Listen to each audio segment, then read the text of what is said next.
Whoa, hang on, Milby, didn't you already upload a video about Mega Man? I did, and this is in fact the third version of a Mega Man playthrough video that I'm attempting to do.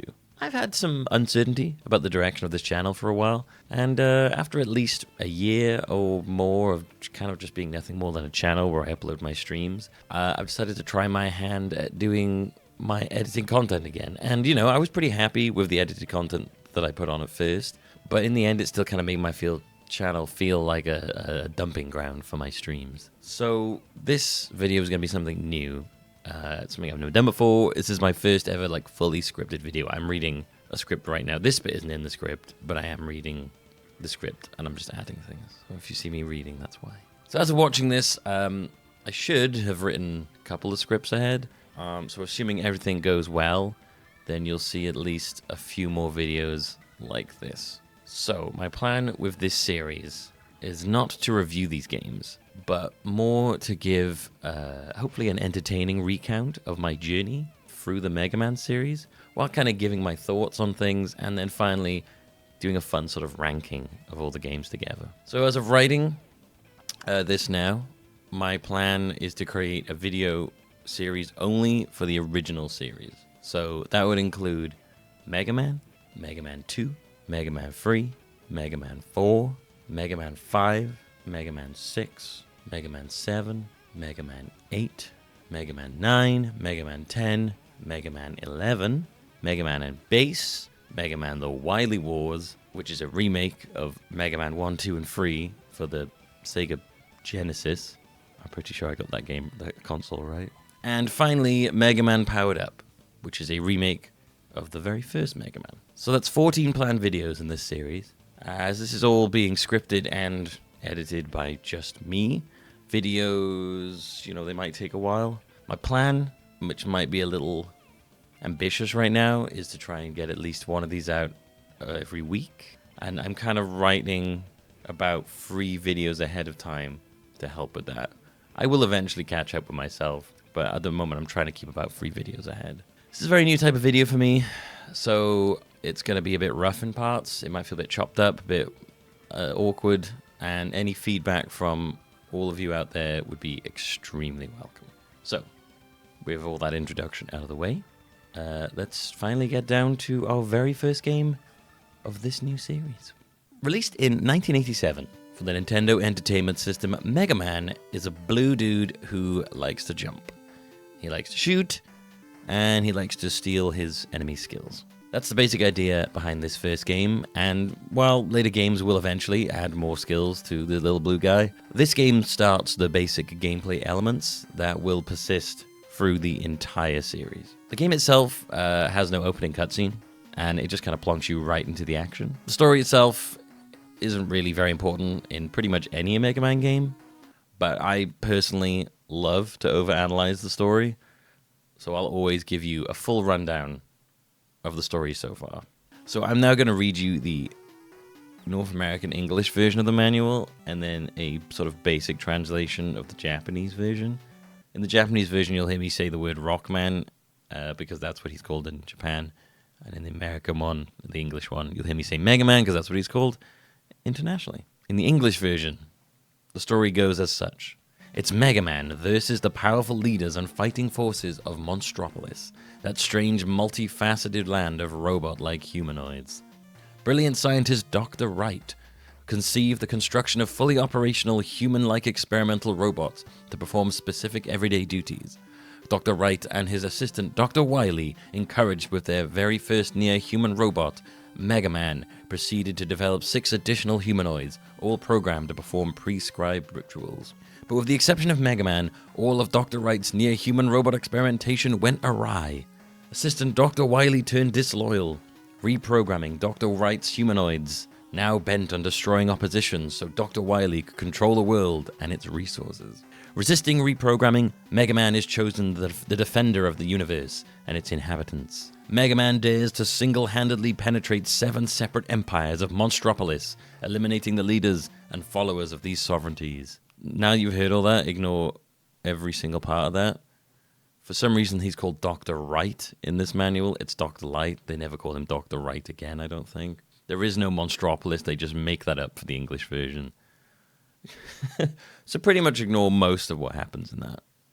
They get the general gist right, but they just add a lot of really random things that aren't necessary. So now I'm going to go over a quick basic translation of the Japanese version.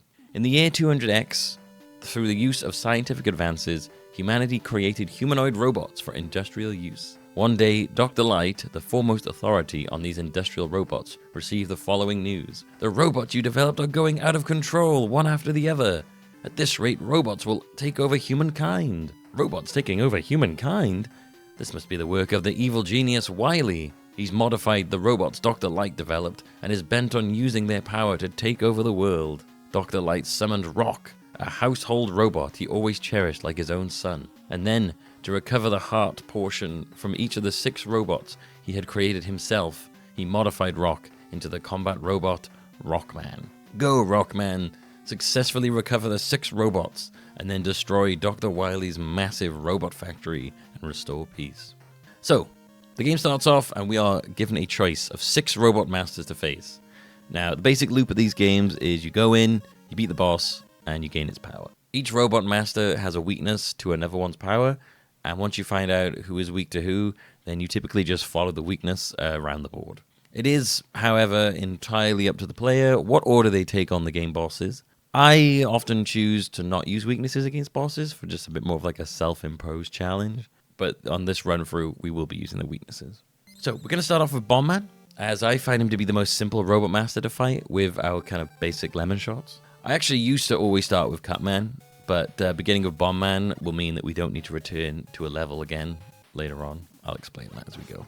So Bombman stage isn't exactly a bomb-themed affair. It just has these weird orbs in the background that I've kind of always wondered what they were supposed to be. Are they supposed to be like buildings? And their apartments in the balls on the top? I don't know.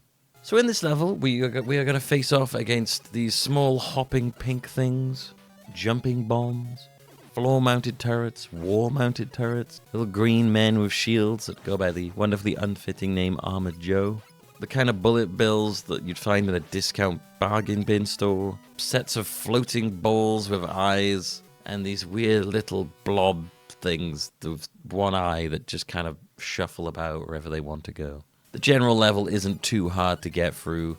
I'm not going to give you a rundown of every single bit of these levels because that would get a bit boring. So I'm just kind of going to skip around and give you the most important parts. Probably the most dangerous part of this level when you first do it is going to be the bombs that jump out of the ground and split.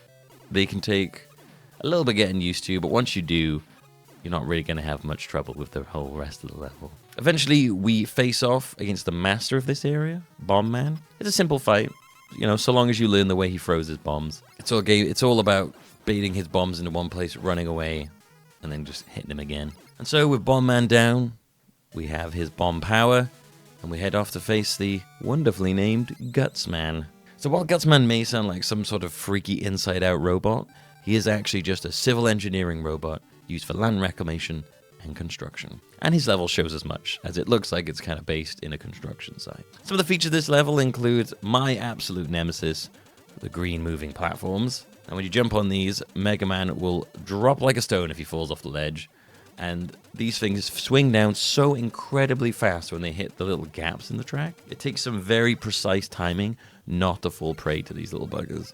Outside of that, there isn't much else that really stands out worth mentioning in terms of level design, minus a couple of really horrible blind jumps into spikes, which the Mega Man series is very, very fond of doing to you.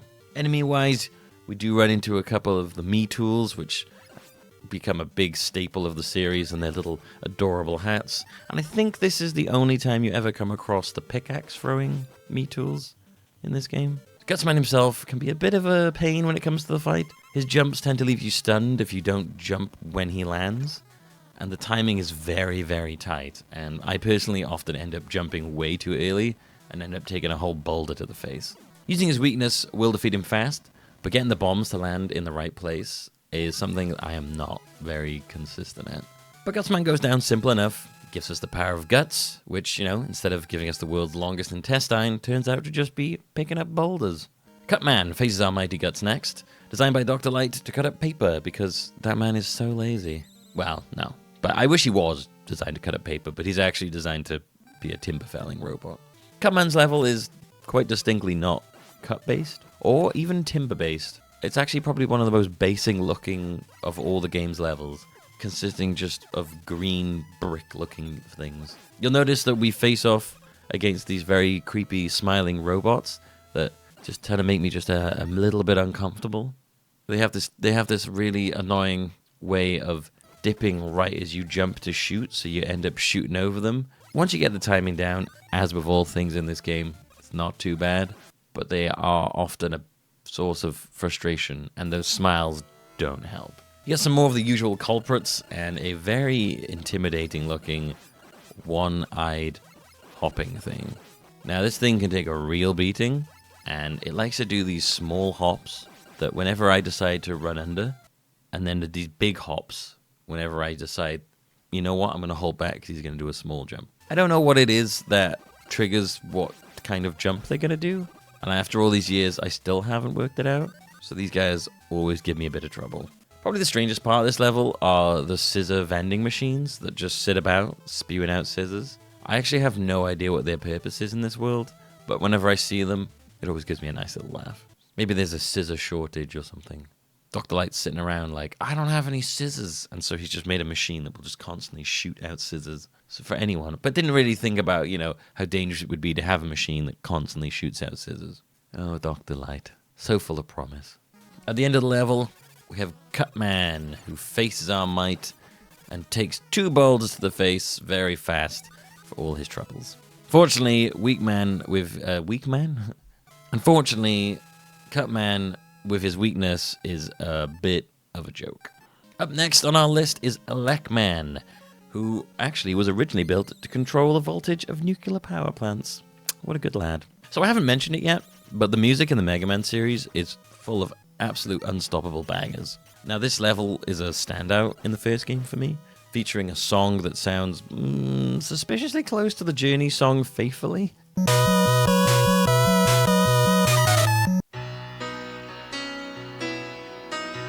And it also, to me personally, sounds a tiny bit like the opening theme to the cartoon Mask. Masked crusaders working overtime, fighting crime. Most people won't even know what that is. I barely know what that is. So by doing the levels in the order that we have so far, it allows us to grab the magnet beam from Elman's place on our first go around. And as this is the only accessible with Gutsman or Elman's power, and the magnet beam is actually the only missable power in this game, but it is required to beat the final levels, so it isn't optional. The magnet beam is a weapon that just kind of shoots platforms, basically. And it will come in very handy later on. Iceman's stage is very vertical, which gives it a bit of a unique feeling compared to all the other levels we've done so far. And it is our first introduction in the series to these infamous disappearing blocks. I've heard them called Yoko blocks. I don't know where that term comes from. We also have to deal with a couple of electric blocks and a few one-block jumps that pose a little bit of danger. Quickly traversing all the obstacles, we come up against the Elman, and he can do some pretty big damage if he hits you, but a quick slice or two from the scissors will sort him out. Sometimes he can be a little difficult to hit because of the arc the scissors take, but once you get that down, he's very, very easy. Bring on Iceman to fulfill our video game ice level obligation. This cute little boy was designed to perform tasks in extreme climate conditions. As you might expect, Iceman's stage has the dreaded ice physics, so you're always sliding about way more than you'd like to. In this game, Mega Man has this annoying quirk of sliding before stopping, in both this and Mega Man 2, actually. So it can make precision platforming a little bit more annoying than it needs to be. And of course, the ice just makes it so much worse. In this level, you will see the step up of the disappearing blocks that first popped up in a Elman stage by giving them a more complex pattern. And I feel like making them run a bit faster, but I could be wrong on that. The big secret to these is actually learning where the platforms are and then jumping just before they get there. I think a lot of people, when it comes to this time stuff, make the mistake of going when it shows as opposed to before it shows. It's all about preemptively going onto it. So once you get that down, these won't be too much for trouble. It's more, the biggest trouble is going to come from memorizing the pattern.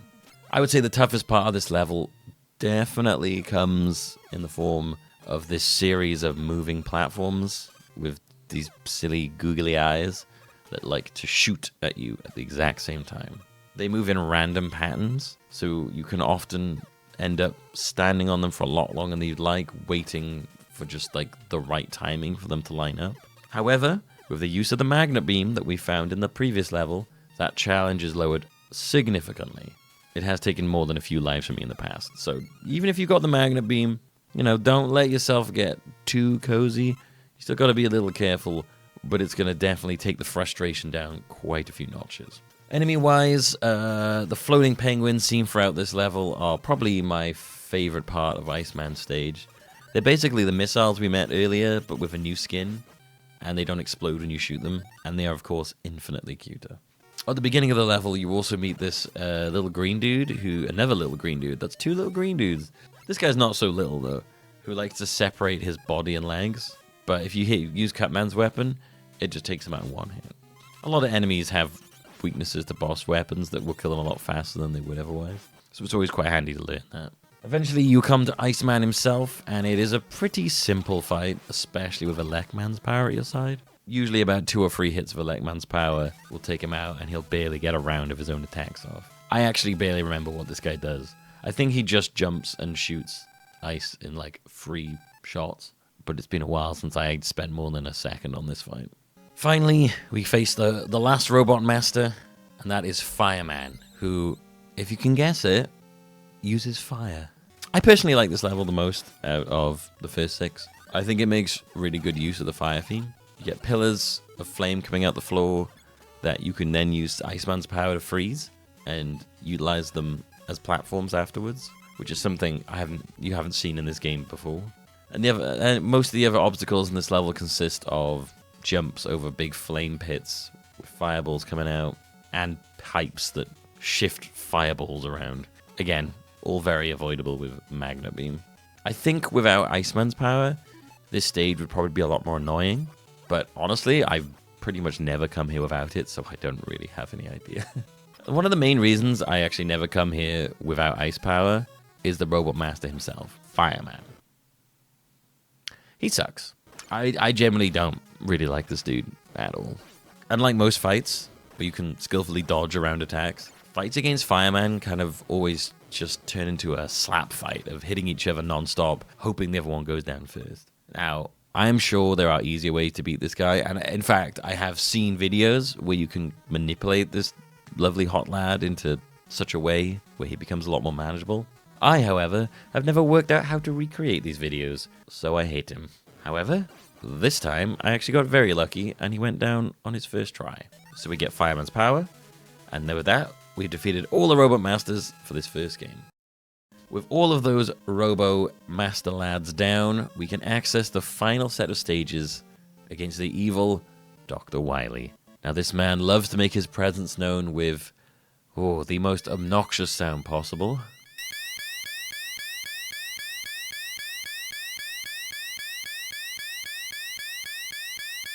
This will be a common thing with Wily, so enjoy that in the future too.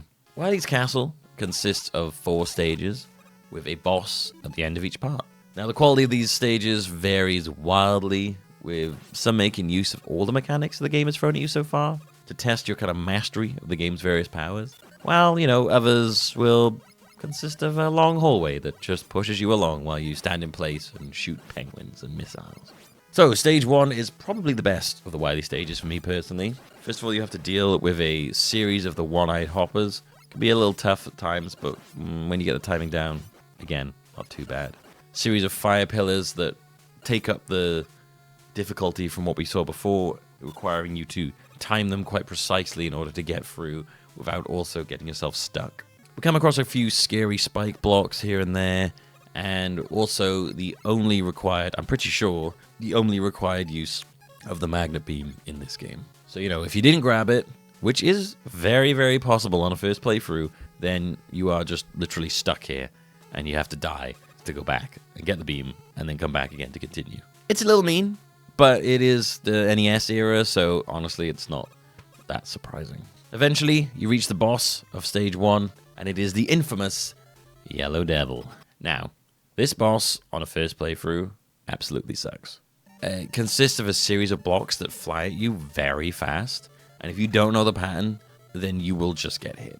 This is a boss, though, that like once you learn the pattern, you will feel like an absolute god, and that nothing can ever touch you again, right up until you face the next boss. There is an exploit you can use on this thing that involves pausing the game as Lekman's weapon hits, so to damage the boss constantly and beat it pretty much instantly.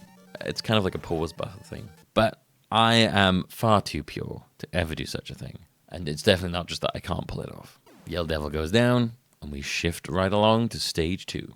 Now, Stage 2 is a little less fun than the first one. You've got those horrible flying freak smiley boys and bombs coming out of holes just at the right time to drop you like a stone straight to your death. So, you know, take your time, don't rush. This is actually also the first version of the boss gauntlets that will become a very key part of the Mega Man series going forward. Unlike most later games in the series, this actually splits the fights up across 2 levels during the Wily Castle. This first part has Cutman and Lekman. The later part has all the rest. And so first up, we have the Cutman refight. This time he is actually a bit more of a challenge because we don't have his blocks to use as his weakness. You have to just face him with the Mega Buster. Cutman used to be a boss that I would get hit on a lot, as I didn't really understand the way his attacks work. But again, you know, like most bosses, it is all about just learning the pattern, baiting the attacks, seeing how they come back, firing off the lemons. Very easy. A Lekman refight up next. Pretty much exactly the same fight as last time, except now the arena's flat, but nothing really new to report here. To finish off the level, we have some very tight vertical platforming sections that are covered in blue eyeballs that shift to the left and right and up and down. As long as you use a Lekman's power, you can take them all out before they even become any trouble. However, this does lead us to my most hated boss in this game. Copy Robot is, well, he's a copy of you, and he will use whatever weapon you're using during the fight against you. I've seen guides that say to use Flame Man's weapon, but I kind of don't really find that makes the fight any better for me. My usual strategy that you'll see here is I just tuck myself into the corner where you start, and I just kind of pelt him with buster shots and hope he doesn't touch me. Sometimes it works, sometimes it doesn't. I feel no real consistency in this fight, no matter how often I do it, so I just don't really enjoy it very much. Kind of a bottom tier boss for me. Although, luckily, my strategy does work here, so we managed to move on. Stage 3 is the shortest stage, and probably one of the most boring. Get a quick burst of blue eyeball action, and then it just gives way to this needlessly long corridor section where you are just constantly pushed forward on an auto-scroll, and all you can do is stand and shoot. There really isn't much else to say. It's a bit of a letdown. Eventually, the pipe drops us out into an arena where we face the boss, who is a piece of junk-looking thing in a bubble. Pops out of the holes in the wall and then does a loop around the arena. That's it. Now, its actual name is CWU-01P, but I think let's call him Jubble for Junk Bubble. So, Jubble's weakness is the super arm from Gutsman. Luckily, we have blocks to throw at old Jubble, except what you want to do here is you want to hold off on using these until a little bit later in the fight, because after a couple of damage, Jubble will vanish and reappear with a new color in his eye. Each time he does this, he's going to get faster. And when Jubble hits you, it does some serious damage. So ideally, you want to pepper him with a couple of buster shots for the first few times, and then when he gets to less health, finish him off with the super arm, so the speed up of his attacks doesn't really make much of a difference. And that's pretty much all there is to Jubble. Thank you, sweet boy Jubble. You went too soon. Wily Stage 4 is our final stage of this game. We get another mini gauntlet that makes use of the mechanics throughout the whole game. I kind of like the way that Wily Stage 1 and Stage 4 act as sort of bookends to each other with a very similar design. You get the floating green dudes, roof and floor turrets in just a long corridor. It's kind of just throwing everything they can at you. And then you get the return of my nemesis, the green platform, except now it's in pink. This, once again, features some very, very tight timing to get right. Good use of the magnet beam will make this far easier. You get a choice right at the end of this path to go up or down. I recommend going down first, and you'll get a little item that I call the pinwheel. It does have an official name, but I actually can't remember what it is. I think it says in the manual. Yeah, the manual says it's called a yashichi. I'm probably saying that wrong, so that's why I call it a pinwheel. Yashichi. Yashichi? We're going to call it pinwheel. It fills up your health and weapon energy to full, so it's good. Hey everybody, Milby from the future here, coming in to give some more information that past me didn't realize. The Yashichi is a symbol found in many Capcom video games, and it pretty much often restores the player's health or acts as a bonus item. I didn't know that. I learned that while I was researching during editing, as you can see right here. Silly past me. Following on from this, Boss Rush Part 2 begins. We're going to be up against Bombman, Fireman, Iceman, and Gutsman all in a row. No breaks, no chance for healing. Nothing is different really about these fights, except Gutsman's arena's now flat. I don't really have anything else to add to this other than it can be difficult having to do them all in a row whilst minimizing damage, and that I still hate Fireman. After we eventually defeat this trial of bosses, we get a very short breather before it is right on to the final boss of the game. Wily will never fight you directly because, you know, you're a robot and he's a man who's getting on in years. And, you know, I feel like the game would probably feel a little bit different if you just kind of rocked up, broke an old man's arm, and then kind of claimed yourself the victor. And so because of that, Wily will always attack you with machines.